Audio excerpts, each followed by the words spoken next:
en el lado derecho, recuerden ustedes, por el extremo inferior del mesenterio y la arteria ileocólica, o sea, la raíz del mesenterio, ¿no? Acá pueden ver ustedes a la arteria mesentérica superior que va a dar sus ramas.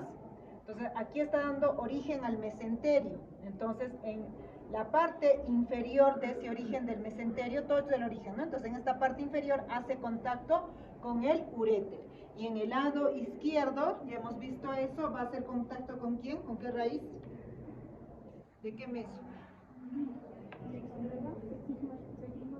El mesosigmoides.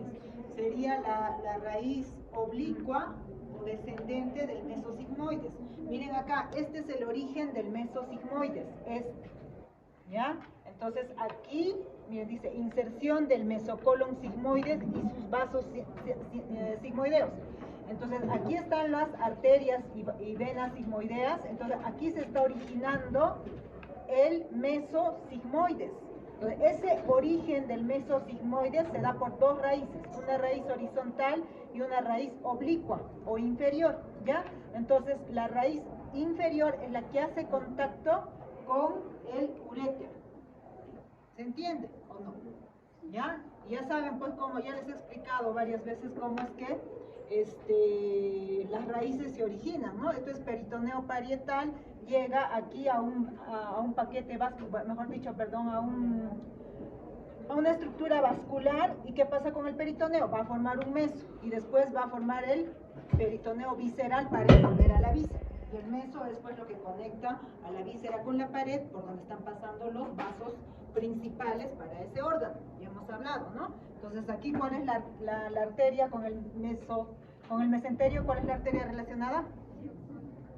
Chicos, mesenterio.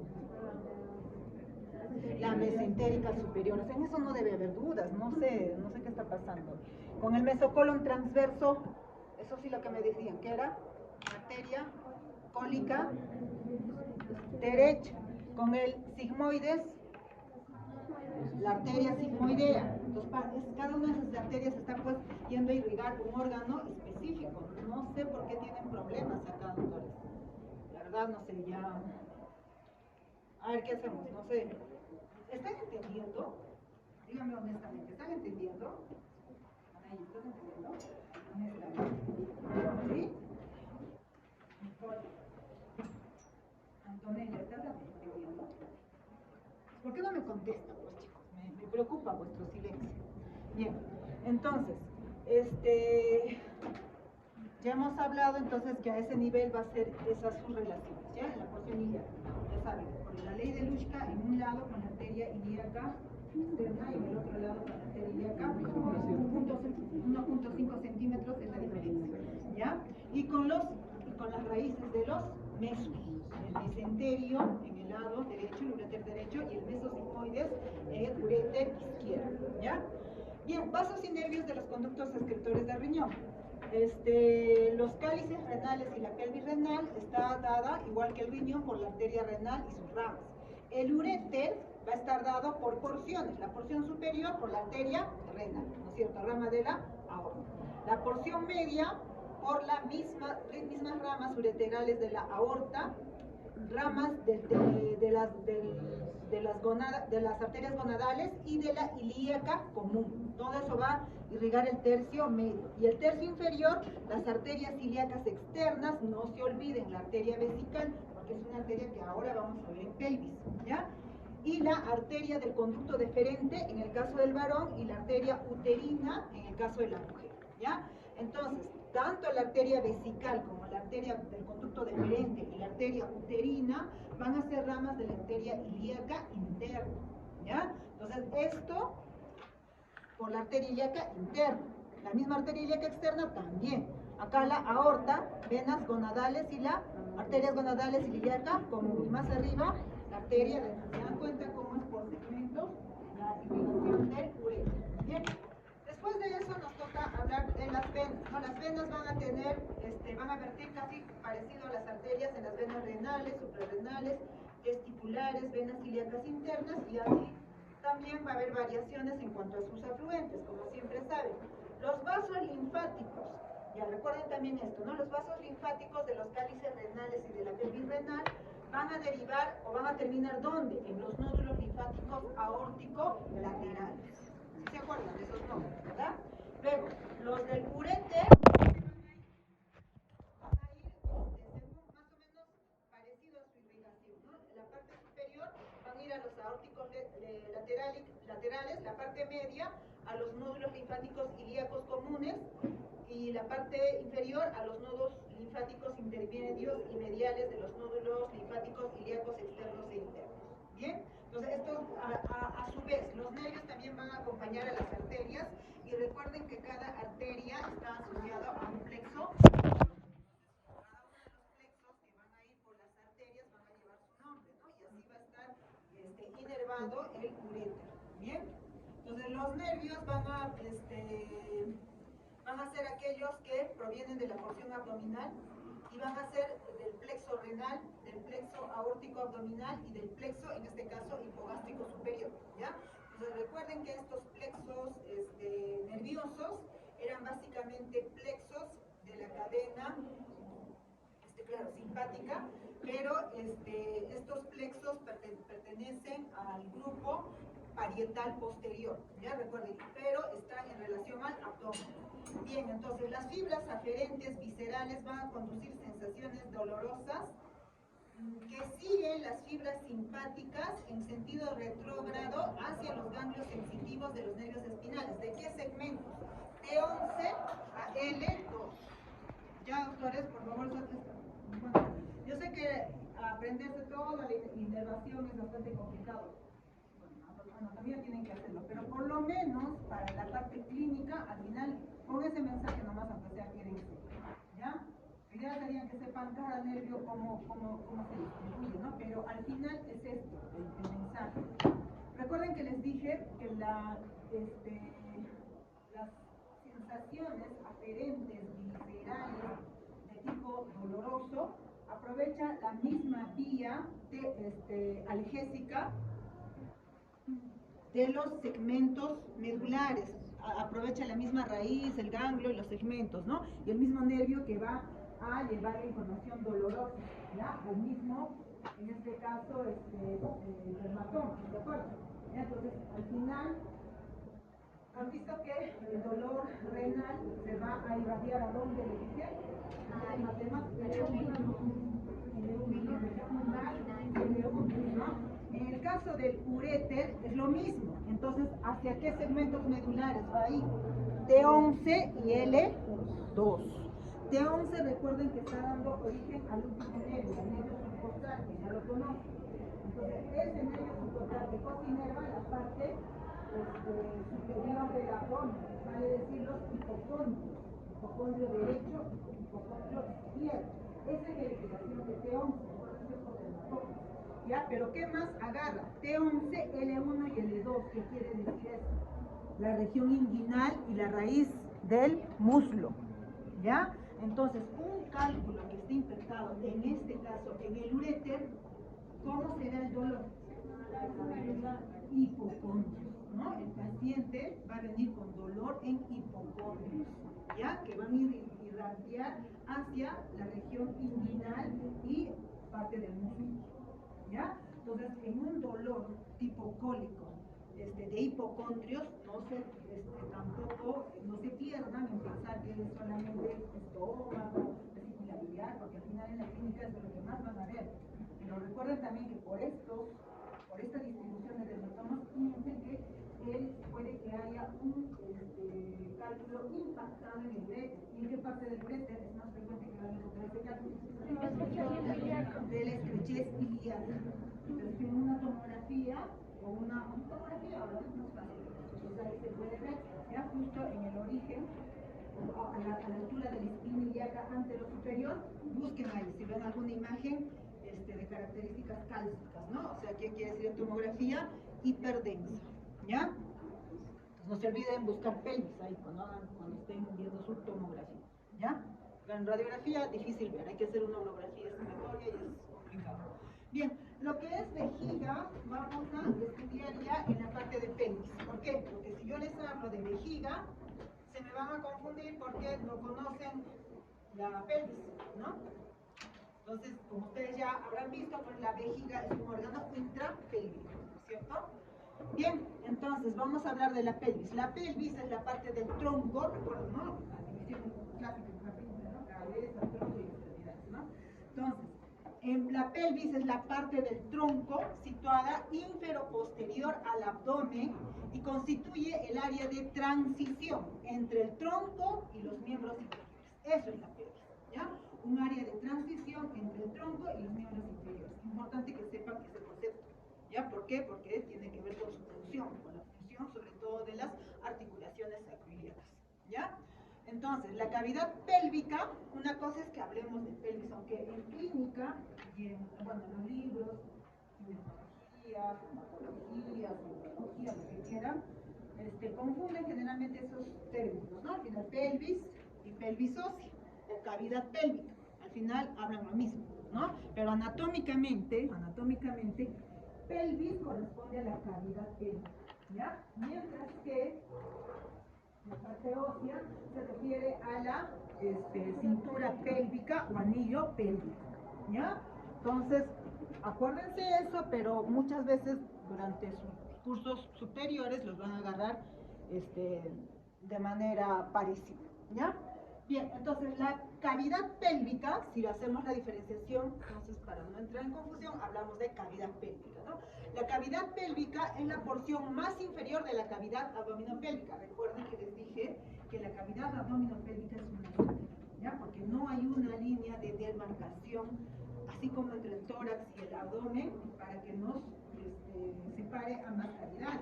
Hay una continuación, y han podido ver cómo en la pelvis mayor los órganos abdominales se alojan en la pelvis mayor, ¿cierto? Porque no hay una línea de separación, así como el diafragma, ¿no? Que nos separa, el diafragma torácico, ¿no? Entonces, al final, es preferible hablar anatómicamente de la cavidad abdominopélvica, ¿ya? Entonces, la cavidad pélvica va a ser la porción más inferior de esta cavidad, como pueden ver en la imagen, ¿no? La cavidad pélvica tiene la forma de un embudo. Es el espacio limitado periféricamente por las paredes y el suelo de la pelvis. Formados estas paredes por huesos, ligamentos y músculos. Y esta cavidad va a constituir la porción, como pueden ver en la imagen, póstero, porque se pone en un plano posterior al abdomen, e inferior, ¿ya? Entonces va a estar en un plano póstero inferior. Bien, entonces, la cavidad pélvica se continúa con la cavidad abdominal a través de la abertura o estrecho superior de la pelvis. Pero de todas maneras forma un ángulo posterior, el eje de la pelvis con el eje del abdomen, un ángulo posterior abierto, ¿no? Esta cavidad contiene las porciones terminales de los uréteres, vejiga urinaria, recto, órganos genitales pélvicos, vasos sanguíneos, linfáticos y nervios. ¿Qué quiere decir?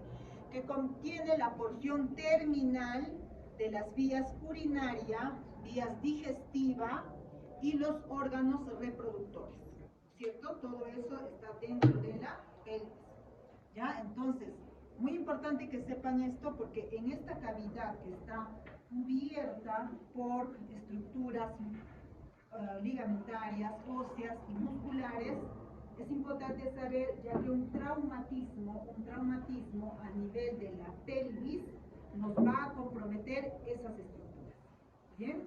Sobre todo los uréteres, la vejiga urinaria, que son los órganos que van a quedar un poquito más superficiales en relación a los otros órganos. Bien, entonces, eso por favor les voy a pedir que nunca se olviden, porque cuando ustedes hagan cursos de emergencias, van a hablar sobre los traumatismos, ¿ya? Entonces, los traumatismos más peligrosos son los traumatismos cráneoencefálicos, los que nos van a llevar a la muerte, ¿no? Tienen alta mortalidad. Traumatismos cráneoencefálicos, los traumatismos torácicos y los traumatismos abdominales. Esos son los tres traumatismos que frecuentemente más nos llevan a una alta mortalidad, ¿ya? Entonces, como siempre les hablan así, los estudiantes pues se olvidan que la cavidad abdominal es en realidad una cavidad abdominopélvica, ¿no? Entonces le dan preferencia y lo que se pide, por ejemplo, cuando los tramo abdominal se le dé la prioridad a los mecanismos hepáticos, que son los que van a llevar más sangrado. Eso es lo primero, una de las primeras evaluaciones que ustedes tienen que hacer para descartar este tipo de traumatismo es el tramo abdominal. Un tramo abdominal cuando le cae un objeto confuso a una persona, ¿no?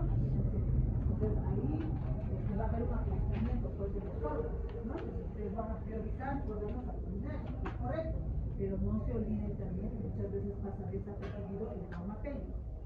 Entonces, siempre estén pendientes de lo mismo, ¿ya? Estén pendientes de lo mismo. De repente es una orina hematúrica, sospechen pues que podría haber una lesión renal, podría llegar, en este caso vesical, por un trauma pélvico. ¿Por qué? Porque la pelvis está conteniendo a órganos importantes, ¿no? Los últimos, ¿no?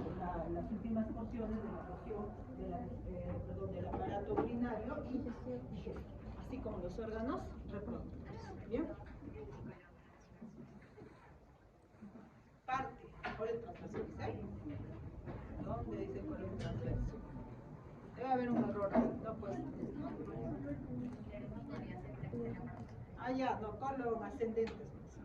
Sí, hay que cambiar esto, ¿ya? Colon ascendente. Está con el apéndice, ¿no? Bien, los límites entonces. Ya, recuerden que la cavidad abdominopélvica les dije que iba de diafragma a diafragma, del diafragma torácico hasta el diafragma pélvico. Estoy hablando de cavidad, ¿no? No lo que hubieran visto estructuras óseas, ¿ya? Entonces, el límite inferior de la cavidad abdominopélvica, en realidad abdominopélvica y pélvica, ¿no es cierto? Va a ser el diafragma pélvico, de acá, es el diafragma pélvico. Yo creo que ustedes ya conocen al estrecho superior. Entonces, el diafragma pélvico pende o se cuelga del estrecho superior. Entonces, todo esto es la pelvis menor y por encima está la pelvis mayor, ¿ya? Entonces, el límite inferior de la cavidad pélvica va a ser el diafragma pélvico, que es un diafragma músculo-facial, como vamos a ver después, porque está constituido por músculos, ¿ya? Y unas fascias relacionadas a estos músculos, sobre todo la fascia pélvica, que vamos a ver, ¿ya? Está suspendido por encima del estrecho inferior de la pelvis, formando el suelo de la pelvis. El suelo de la pelvis, que es va a dividir a esta cavidad en dos, pelvis menor y el perineo.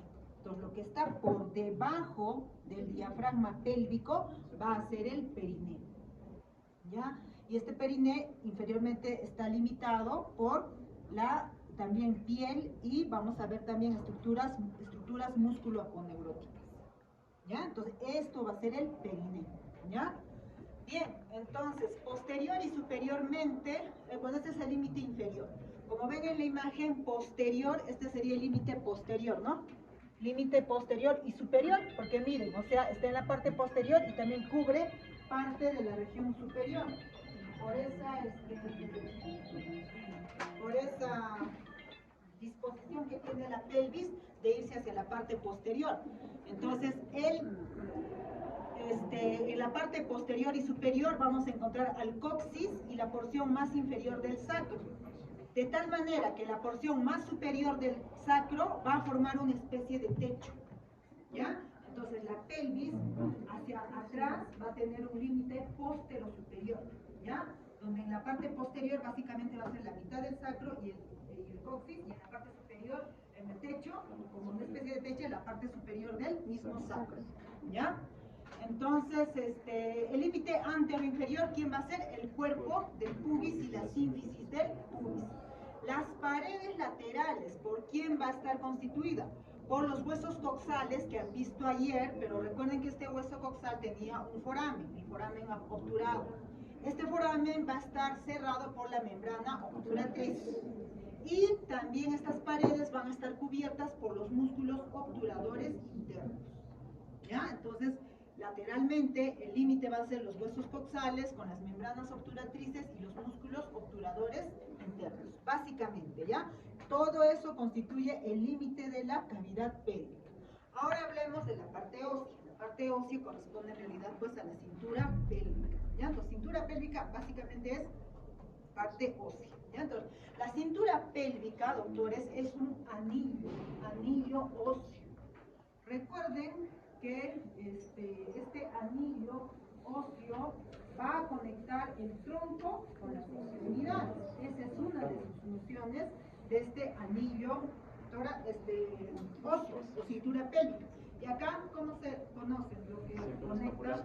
La cintura escapular. ¿De acuerdo? La cintura escapular conecta el tronco con los miembros inferiores. En este caso, la cintura pélvica conecta el tronco con los miembros inferiores. Bien, entonces la cintura pélvica es un anillo óseo, no se olviden de eso, es un anillo que va a conectar la columna vertebral con los dos fémures, esqueléticamente hablando, ¿no? Entonces, este anillo óseo va a proporcionar el marco esquelético tanto de la cavidad pélvica como del perineo. Los dos, ¿ya? Cavidad pélvica y perineo. ¿Cuáles son las funciones de esta cintura pélvica o anillo óseo? Como dice, resistir el peso de la parte superior del cuerpo en la posición sentada y erecta. ¿Qué es lo que sucede? Ustedes habrán estudiado el anterior semestre el centro de gravedad, ¿no? Del cuerpo. ¿Dónde está el centro de gravedad? ¿De acuerdo? El centro de gravedad. ¿Dónde está? Este celular tiene su centro de gravedad, ¿no? ¿Encuentro el centro de gravedad? Si no lo encuentro, lo encontré, ¿no? ¿Ya? Si tuviera más precisión, al medio, ¿no? Ese es su centro de gravedad, porque ahí permite que este objeto no se caiga, ¿cierto? Pues nosotros también, porque tenemos un centro de gravedad y no nos caemos. ¿Dónde está el centro de gravedad? La columna.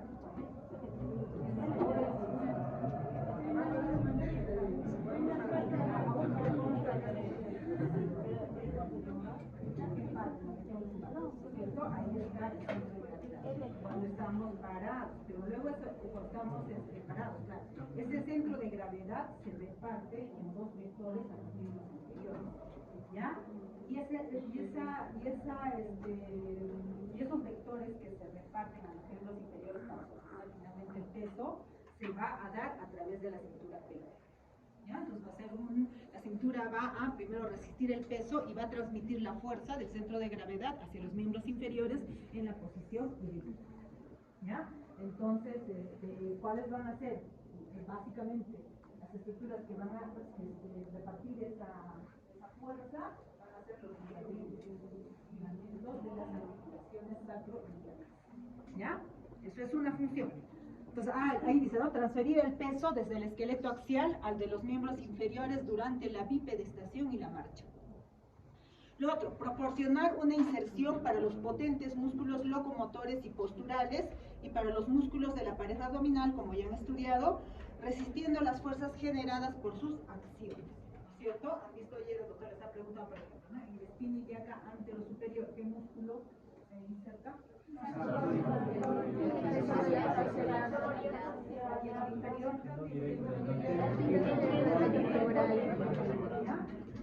tal manera que estos músculos todo el tiempo cuando estamos caminando están como traccionando, ¿no? Al final como que tracciona esas porciones óseas, ¿ya? Es importante que sepan eso, porque existen las fracturas por abulsión. ¿Qué significa fractura por abulsión? Son rompimientos de los huesos cuando algo jala, ¿sí? ¿Ya? Entonces, en el caso, por ejemplo, de deportistas extremos, sobre todo deportistas jóvenes, mal preparados o en proceso de formación, como los chicos de 14 a 19 años, que todavía tienen los huesitos, ya saben ustedes, en formación, y encima que también están recién recibiendo su entrenamiento, entonces ellos, digamos, exigen a una fuerza grande, pueden llegar a producir fracturas por abulsión. Por ejemplo, en el miembro inferior, una fractura por abulsión, pues un arrancamiento de la espina ilíaca superior o inferior. ¿Ya? ¿Por qué? Porque, ¿qué dice ahí? Proporcionen inserción para potentes músculos, ¿ya? Locomotores y posturales, resistiendo las fuerzas generadas por sus acciones. Eso tiene que ser. Pero no se olviden que en caso de niños no han sido muy entrenados y de pronto se les exige, y encima que los niños están en proceso de desarrollo, pueden llegar a tener fracturas por abuso. ¿Ya? Raro, pero existe. ¿Ya? ¿Qué otras funciones funciones, contiene y protege, parece otras, ¿no? Como si fuera algo secundario, cuando es lo más importante en realidad, ¿no? Contener y proteger las vísceras pélvicas, sobre todo ya hemos dicho qué partes, ¿ya? Porque una fractura de anillo óseo, ¿ya? Una fractura de anillo óseo va a ser aquella fractura en la que se va a presentar a nivel de la célula pélvica. Entonces puede ser lo más frecuente a nivel de las ramas isquiopúbicas o de las ramas pubianas. Ahí son las fracturas más frecuentes que se producen por aplastamiento, ¿ya? O en los accidentes de tránsito, cuando estamos sentados, el fémur, ¿cierto? Ya se un impacto sobre la cavidad cotiloidea, ¿ya? Entonces ese es el mecanismo de producción de las fracturas de pelvis, ¿ya? En el caso del anillo óseo, una fractura por aplastamiento que abarque un solo lado, no produce mucho problema, ¿no? Porque el anillo todavía de alguna manera se produce. Pero si se fractura dos partes, ¿no? Digamos el sacro y encima la rama púbica, entonces eso sí va a ser una fractura inestable. ¿Por qué se dice inestable? Porque está rompiendo pues, la arquitectura del anillo óseo. Entonces ahí sí se va a mover una buena porción ósea que puede afectar la vejiga y el útero. ¿Ya? Entonces, cuando vean una doble fractura en el anillo pélvico, preocúpense porque ahí sí puede haber un trauma visceral. ¿Ya?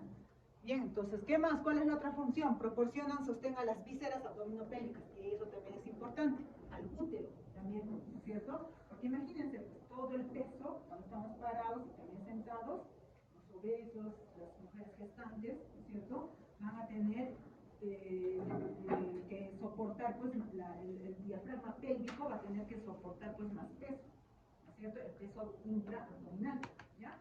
Entonces, ¿qué hace ese diafragma? Tiene como función, pues, proporcionar el sostén a las vísceras abdominopélvicas. Entonces, en las mujeres y en las personas obesas, más que todo en las mujeres, luego de las gestantes múltiples, ¿no? Más de 4 o 5 partos, ¿qué es lo que sucede con partos vaginales, ¿no? Hay una distensión del diafragma pélvico, ¿no? Se vuelve más débil el diafragma pélvico. Es por eso que se presenta esto, ¿no? El colapso de las estructuras, sobre todo viscerales, ¿no? Perdón, pélvicas, las estructuras pélvicas, ¿no? Hacia los orificios que hay en el periné, ¿ya? Entonces no se olviden eso también, ahí también es la base de por qué se producen los prolapsos genitales, ¿ya? Bien, proporciona inserción para los músculos y membranas que ayuden en las funciones todas citadas y formando el suelo de la pelvis y llenando los espacios que existen en él o a su alrededor, ¿no? Al final también va a estar lleno de grasa, tejido subperitoneal, tejido celular subperitoneal que va a servir como un colchón a todas las estructuras pues que están dentro de la cavidad pélvica. Eso lo vamos a ver. Entonces, el periné se encuentra por debajo del suelo pélvico, ya han visto, ¿no? Ahí. Y sus bordes van a estar formados por la abertura inferior, ¿se acuerdan? ¿No? Cuando han estudiado ayer ustedes la cavidad, perdón, la cintura pélvica, han visto, ¿no? Que hay un estrecho superior y hay un estrecho inferior. En realidad, el estrecho inferior delimita al periné. Como pueden ver, delimita al periné y también a la parte más baja, ¿no?, de la pelvis menor, pero más propiamente es al periné, ¿ya? Lo que va a delimitar el estrecho inferior. Pero cuando hablamos de región ósea, normal, o sea, ustedes pueden decir que la pelvis menor va del estrecho superior al estrecho inferior, pero recuerden que ese estrecho inferior no solo está limitando a la pelvis menor, también al periné, y más que todo al periné, ¿ya? Porque el límite de la cavidad va a ser el diafragma pélvico, ¿ya? Bien, entonces, el periné va a contener, en este caso, más propiamente las aberturas terminales, ya la abertura terminal del aparato digestivo urinario y la abertura del aparato reproductor. ¿Qué quiere decir? Aparato urinario, al ano, básicamente esas estructuras van a estar en el periné. Y también va a contener el periné a las raíces de los genitales externos, ¿ya?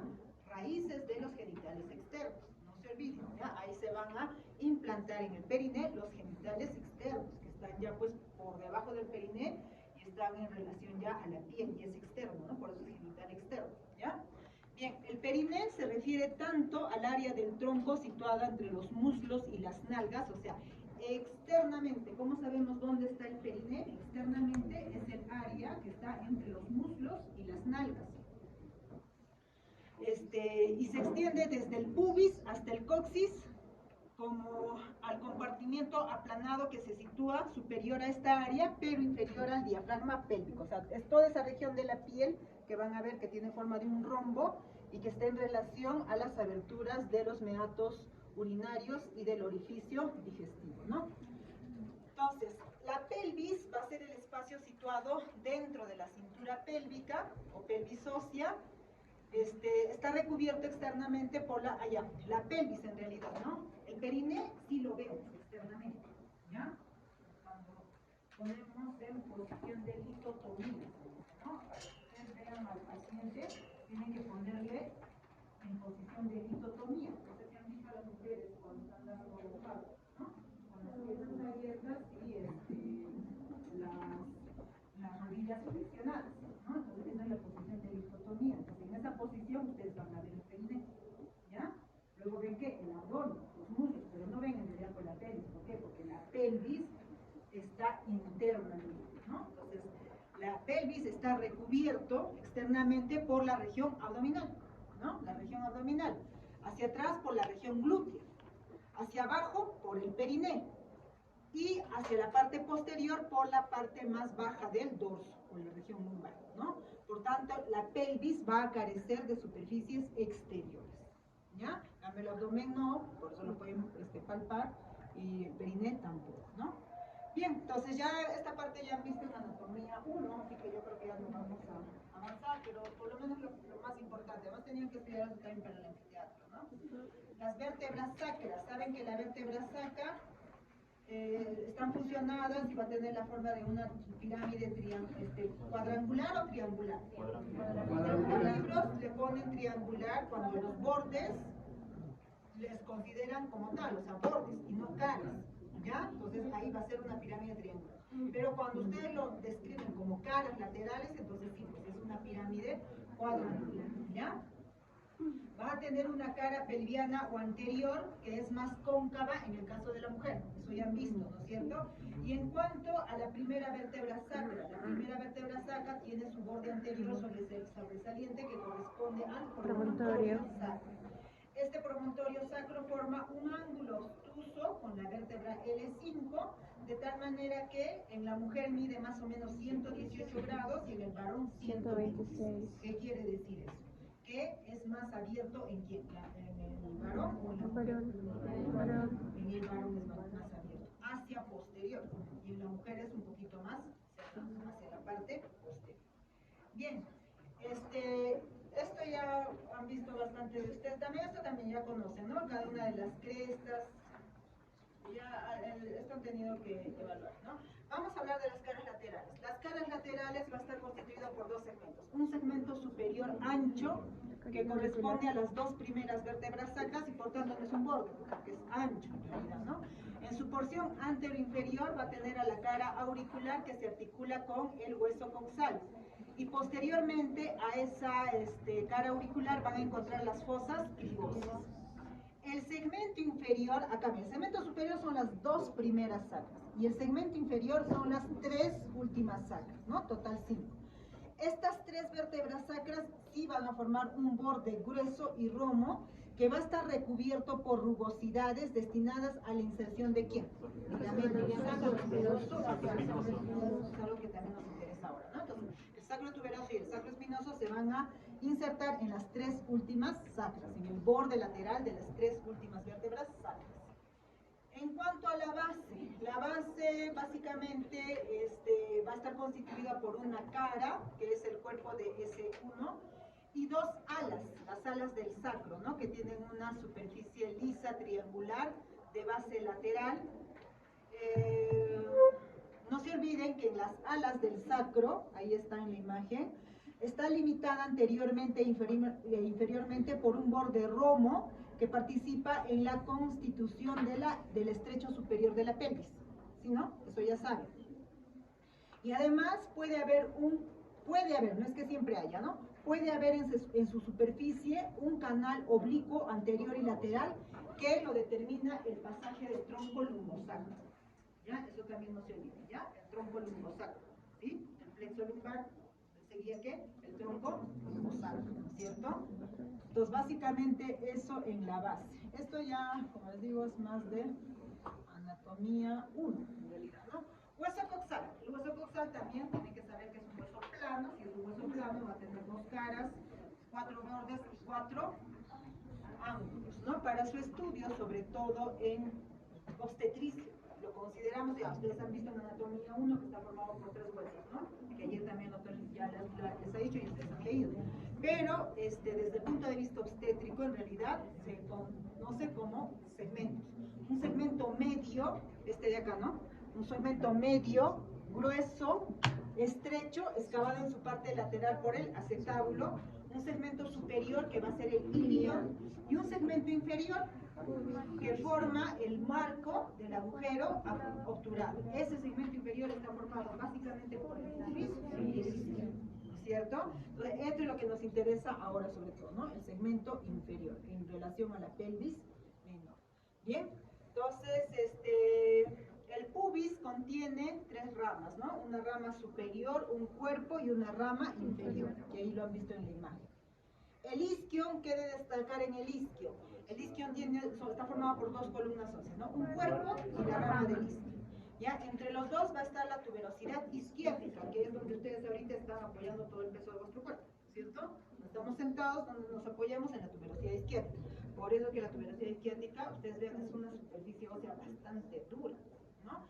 Importante también que sepan eso porque en los pacientes que están largamente enramados o están sentados, ¿no? Que tienen alguna paralisia o paraplegia, entonces ellos van a desarrollar úlceras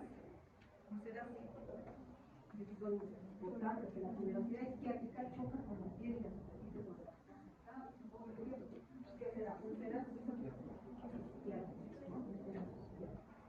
En relación al sacro, cuando estamos todo el tiempo hinchados, úlceras sacras, ¿no? Entonces, eso por favor, no se olviden tanto, ¿ya? En cuanto al isquio, ¿no? La fuerza que tiene esa tuberosidad isquiática.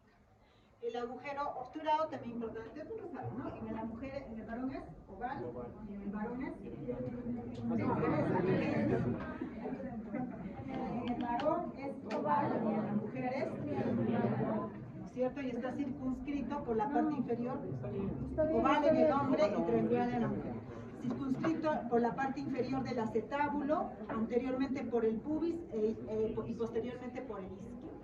El agujero obturado está encuadrado por el pubis y el isquion y está limitado por un borde agudo que superiormente está interrumpido, ¿no es cierto?, por 2 labios. Un labio, si esto es anterior, un labio posterior y adelante estaría el labio anterior. Entre los 2 labios vamos a tener el surco obturador, ¿ya? Que se va a convertir luego en el conducto obturador, por donde va a pasar el paquete vasculo nervioso obturador. ¿Bien? Entonces, en el contorno del agujero obturado se marcan 2 eminencias producidas por la inserción de la membrana obturatriz. Pero la membrana obturatriz se va a insertar hasta acá. ¿Y dónde es el que se refuerza su inserción? En los tubérculos, ¿no? Anterior y posterior. Obturadores anterior y posterior. ¿Bien? En cuanto a la cara lateral, básicamente esto es más para miembro superior, ¿no? Pero la cara lateral ya saben que tiene la presencia de 2 líneas, la línea curva posterior, línea glútea anterior y la línea glútea posterior. Va a dividir eso en regiones. Por detrás de la línea glútea posterior se insertan los ligamentos sacrotuberosos. ¿Ya? Lo demás es que ya ustedes conocen para miembro inferior, ¿no? El acetábulo, igual, ¿no? Esto también es más de miembro inferior.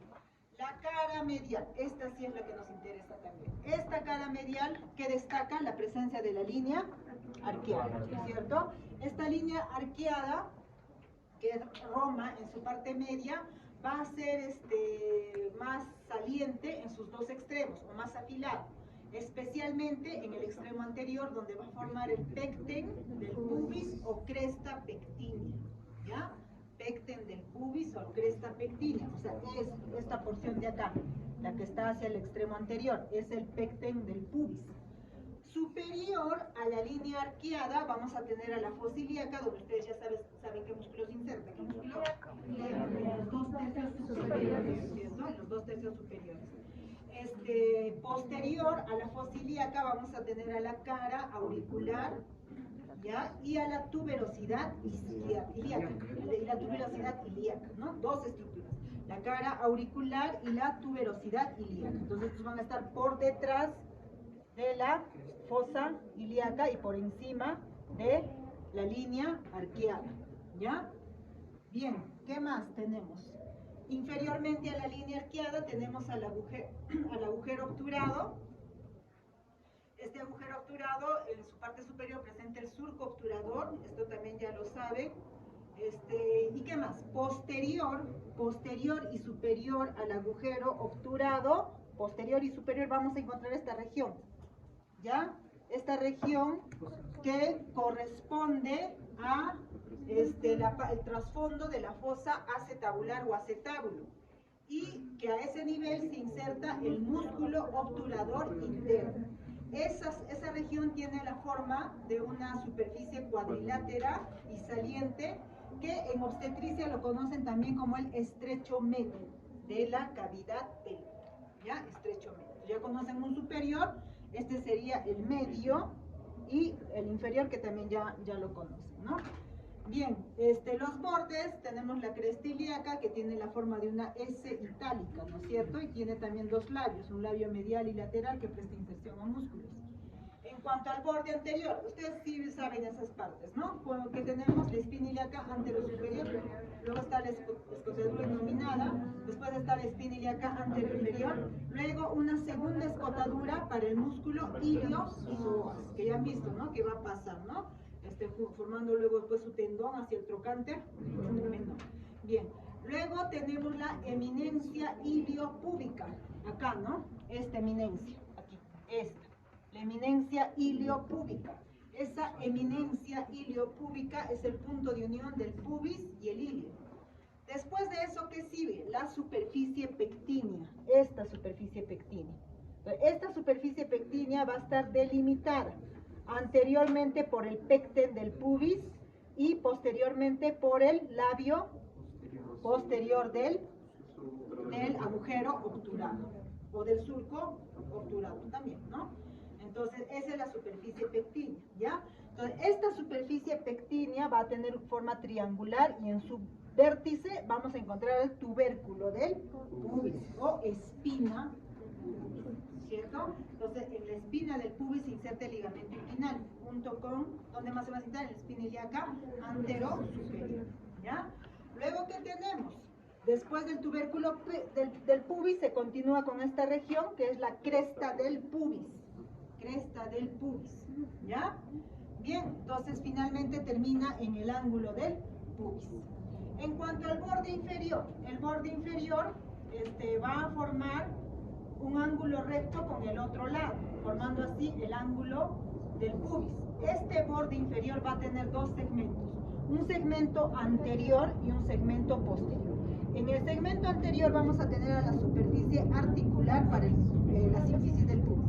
Y en el segmento posterior vamos a ver que este segmento posterior va a tener dos labios o bordes, ¿no? Uno lateral y uno medial. En el medial es lo que nos interesa ahora. En el labio medial se van a insertar los músculos transversos del perineo. Y entre los dos labios, medial y lateral, va a haber un intersticio en el cual se van a fijar el cuerpo cavernoso y el músculo isquiocavernoso, ¿ya? El cuerpo cavernoso es el cuerpo que se va a encontrar tanto en el varón y en la mujer, ¿no? Son órganos de suspensión para el pene y el clítoris, ¿ya? Bien, entonces no se olviden, por favor, en el segmento posterior, esto es lo que más nos interesa ahora, ¿no? Músculos transversos del perineo y el cuerpo cavernoso junto con el músculo isquiocavernoso, ¿ya? Bien, en el borde posterior, ¿qué cosa tenemos? Bueno, también conocen ahí a todas las estructuras, ¿no? Lo más importante acá, la espina ciática, que divide la escotadura ciática mayor de la escotadura ciática menor, ¿no es cierto? Que luego después los ligamentos van a transformar en en úteros, ¿no? En cuanto a las articulaciones lumbosacras, primero, la articulación va a ser la siga apofisiaria posterior, que está entre los procesos articulares de S1 y L5. Estas articulaciones tienen las mismas características que han visto en la columna lumbar, pero ¿qué pasa aquí? Estas articulaciones van a estar reforzadas por los ligamentos iliolumbares. Los ligamentos iliolumbares lo han visto, presta inserción al músculo cuadrado lumbar. Estos ligamentos iliolumbares tienen la forma de un abanico que se irradian desde los procesos transversos de L5 a ambos ilios, ¿no? O huesos ilíacos. Entonces ahí está, miren. Este es el ligamento iliolumbar. En realidad, ese ligamento iliolumbar pertenece a un complejo, ¿ya? A un complejo de ligamentos que van a estar en relación a todas las articulaciones sacroiliacas, ¿ya? Pero básicamente el ligamento iliolumbar es el que va a cubrir la articulación sigapofisiaria entre la vértebra L5 y S1, ¿ya? Entonces el ligamento iliolumbar va a tener dos segmentos, un segmento ilio transverso lumbar inferior, que es el más grueso. Este va desde la apófisis transversa de L5 hasta la parte posterior de la cresta ilíaca, ¿ya? Y este es el que presta inserción al músculo cuadrado lumbar. Luego hay otro músculo, otro segmento, que es el ilio transverso lumbar superior, que es menos importante y que va de la apófisis transversa de L4 hasta la cresta ilíaca. Después de eso hay un sistema de ligamentos que van a reforzar también en la parte superior a la fascia toracolumbar, que son los ligamentos de Henle, ¿ya? Entonces estos ligamentos iliolumbares luego superiormente se van a continuar con los ligamentos de Henle, ¿ya? Recuerden que esos ligamentos de Henle estaban reforzados también por la poderosis del músculo transverso. Les dije eso, ¿ya? Recuerden eso, ¿ya? Bien, entonces, ese es el complejo, ¿no? Todo ese que ven ahí, miren, desde aquí hasta arriba, todo eso son los ligamentos iliolumbares, ¿ya? Bien. Ya está. Luego, la articulación intervertebral, que es parecida al resto de las articulaciones que ya han visto, solamente saber que esta articulación intervertebral, el disco intervertebral va a ser más amplio en la parte anterior que en la parte posterior, y es por eso que normalmente van a ver este disco así, ¿no? Un poco más grande en la parte anterior que en la parte posterior, ¿ya? Está también cubierto, igual que en el resto, por los ligamentos longitudinales anterior y posterior y por los ligamentos intertransversos. Lo que nos interesa ahora acá son las articulaciones sacroiliacas. Las articulaciones sacroiliacas son articulaciones complejas y fuertes, ¿ya? Estas articulaciones es doble, ¿ya? La articulación que se da entre la cara auricular del sacro y el ilio va a formar una articulación sinovial anterior plana, ¿bien? Y la articulación que se va a dar en el resto del sacro con la tuberosidad ilíaca va a formar una sindesmosis posterior, ¿bien? Entonces, estas articulaciones sacroiliacas van a tener una movilidad limitada. ¿Y cuál es su función? Básicamente lo que les decía, transmitir el peso de la mayor parte del cuerpo hacia los huesos coxales, ¿bien? Entonces, como pueden ver, pues esta articulación, más que todo, forma como un contrafuerte, como una cuña entre los dos huesos ilíacos, de tal manera que los ligamentos van a tensionar para que estos huesos ilíacos no se vayan hacia lateral, porque imagínense que la fuerza de la columna está viniendo hasta el sacro. Si es una fuerza inmensa, esa fuerza está transmitiendo hacia los huesos ilíacos. Entonces, si hay una fuerza bastante grande que está yendo hacia los huesos ilíacos, ¿qué pasaría? Los ilíacos se abrirían, se separarían. Entonces, a la vez que estos ligamentos van a transmitir esa fuerza, esos ligamentos traccionan como un puente, traccionan para que los ilíacos, los coxales, estén en su lugar. Bien, entonces, saber que es una articulación poco móvil por el tipo de articulación que hay y los ligamentos que son bastante tensos. Pero ¿qué pasa en el proceso de la gestación? Hay un hormona, ¿cierto? Que la hormona relaxina, ¿ya? Esa hormona que hace produce una distensión ligamentaria, ¿ya? Entonces, como que ustedes los problemas de tendinitis después del embarazo, del ¿cómo se llama este extensor? Estoy viejita, me acuerdo. Extensor largo del pulgar, ¿sí o no? ¿Qué hace? Bien. ¿Ya? En frecuencia es donde se está, ¿no? Se distiende,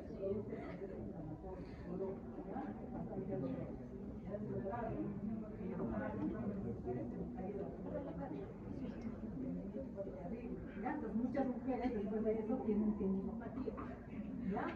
¿Por qué? Porque justamente esa hormona se encarga de hacer que los tendones sean más laxos, ¿no? Entonces, ¿por qué es importante esto? Sí han visto por qué, ¿no? Para los movimientos de nutación y contranutación en el momento del parto, y de tal manera que así se amplía, sobre todo que el estrecho interior para el movimiento o para el paso de la cabecita del bebé, ¿no? Entonces, no olvidar, chicos, eso, ¿ya? En la articulación sacroiliaca.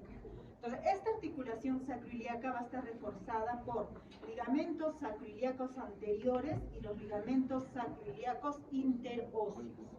Los ligamentos, y también ahí faltan los ligamentos sacroiliacos posteriores. Los ligamentos sacroiliacos anteriores forman un engrosamiento de la membrana fibrosa de la cápsula articular y discurre en sentido anterior e inferior a la articulación. Mientras que, miren, estos serían los ligamentos sacroiliacos anteriores. Si retiro estos ligamentos sacroiliacos anteriores, recién voy a ver a estos, ¿no? Que serían los ligamentos interóseos. Estos ligamentos interóseos son abundantes y están profundos entre la tuberosidad del sacro y el ilio. Bien, son las principales estructuras que intervienen en la transferencia del peso de la parte superior del cuerpo desde el esqueleto axial y los iliones, ¿no? Entonces, estos ligamentos interóseos son los que transmiten ese peso, mientras que los anteriores y los posteriores son los que van a tratar de fijar a los huesos ilíacos en su lugar, ¿ya? Los ligamentos sacroiliacos posteriores constituyen la continuación posterior externa también de una masa de tejido fibroso. Estos ligamentos discurren oblicuamente hacia arriba y hacia afuera desde el sacro, y el peso axial que presiona el sacro hacia abajo en realidad tira de los iliones. O sea, estos ligamentos van a tirar de los iliones para que, como les dije, allá se mantengan los huesos ilíacos en su lugar. Bien. Los ligamentos iliolumbares también participan en este mecanismo, pero como ligamentos auxiliares. Básicamente los que más van a participar son los sacroiliacos anteriores, posteriores y los interóseos, ¿ya? Como les dije, los ligamentos iliolumbares más que todo es para fijar la articulación sigapofisiaria entre L5 y S1, ¿ya? Ligamentos accesorios a estos son los sacrotuberosos y sacroespinosos. Entonces miren cómo el sacrotuberoso viene desde la espina ilíaca posterior en la proximidad de la cara glútea del ilio, en el borde lateral del sacro y en la mitad superior del coxis. Miren, todo esto, o sea, todo esto es su superficie de inserción, ¿ya? Parecen varios ligamentos, pero en realidad es uno solo, ¿no? Entonces, todo desde ahí viene hasta el coxis. ¿Y qué pasa? Después estas fibras van a terminar ¿dónde? En la tuberosidad isquiática, pero luego va a haber unas fibras falciformes que van a ir ¿hacia dónde? Hacia el labio medial de la rama del isquio. Van a formar un proceso falciforme cuyo borde superior es cóncavo y presenta continuidad. Se va a continuar esto con la fascia del músculo obturador interno, porque aquí va a estar el músculo obturador interno, ¿ya? En cuanto al ligamento sacroespinoso, este está situado anterior, como pueden ver, está situado anterior, tiene una forma triangular, no se olviden esto, ¿eh? Este ligamento sacroespinoso tiene la forma de un triángulo, porque ahí también van a ver que este ligamento va a estar en relación con un músculo del diafragma pélvico, que va a estar por encima de ese ligamento y tiene la misma forma, así triangular, y va a tener sus mismas inserciones. Uniforme no, ya, tampoco, nada, ya, entonces, es de forma triangular, se fija por su base al borde lateral, acuérdense, de las dos últimas vértebras sacras y de las tres primeras vértebras coxígeas. Cruzan el ligamento sacrotuberoso y van a formar así el foramen ciático mayor. Por el foramen ciático mayor, ¿qué pasa? El músculo piriforme y los dos paquetes vasculonerviosas hacia la región glútea. Por el foramen ciático menor, ¿qué cosa pasa? El músculo obturador interno y los vasos pudendos internos y nervio pudendo que van a ir hacia el perineo, ¿ya? Entonces, básicamente, el foramen ciático mayor comunica la pelvis con la región glútea y el foramen ciático menor comunica la pelvis con el perineo, ¿ya? ¿Por qué? Porque justamente las estructuras vasculonerviosas, respectivamente, están yendo a la región glútea y otros a la región del perineo, ¿ya? La sínfisis del pubis. La sínfisis del pubis está formado por un disco fibrocartilaginoso. No se olviden que este disco fibrocartilaginoso es más ancho. ¿En quién? ¿Es más ancho o más amplio? ¿En quién? Y eso hace pues que el ángulo púbico sea más abierto, ¿ya? Entonces, el disco fibrocartilaginoso va a ser más ancho en la mujer, está cubierto por cartílago hialino y va a tener ligamentos, ¿no? Un ligamento superior y un ligamento inferior. Entonces, ahí está la relajación de las articulaciones sacroiliacas y de la sínfisis del pubis permite un aumento del 10 al 15% en los diámetros, fundamentalmente el diámetro transverso y el diámetro biciático, ¿ya? Fundamentalmente esos dos diámetros son los que más van a aumentar de tamaño. Entonces ahí les dejo los ligamentos con las inserciones.